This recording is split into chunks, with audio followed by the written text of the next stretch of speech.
எல்லா புகழும் முருகருக்கே. இன்னைக்கு செவ்வாய்க்கிழமை, நம்ம தலைவர் முருகருக்கு வசந்த நாள் இல்லையா? அலங்காரம் எப்படி பண்ணுவோம் ஒரு வாரமும்.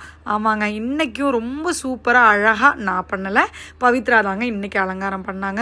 அலங்காரம் பண்ணுறதுக்கு ஒரு போட்டியே நடக்குங்க இங்கே எல்லாருக்குமே. அவ்வளோ பிடிக்கும் நம்ம முருகர் எல்லாருக்கும். காலையிலே எழுந்திரிச்சு குளிச்சு கிளம்பி நான் வெளில வரும்போதே பசங்க அழகாக அலங்காரம் பண்ணிட்டு இருந்தாங்க.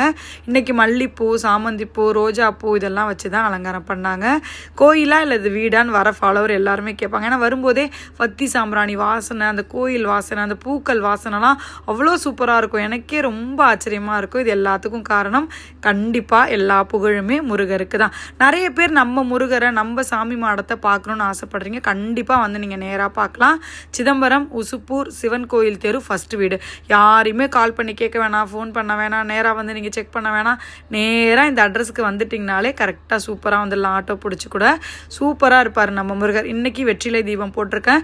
இன்னொரு விஷயம் என்னன்னா, லாஸ்ட் ஒரு 2 வாரமாகவே நிறைய பேர் வந்து வெற்றிலை தீபம் போட்டவங்களாம் நான் நினச்சது கொஞ்சம் கொஞ்சமாக நடக்குதுக்கா, கண்டிப்பாக நடந்துருன்றது நம்பிக்கை வந்திருக்குக்கா.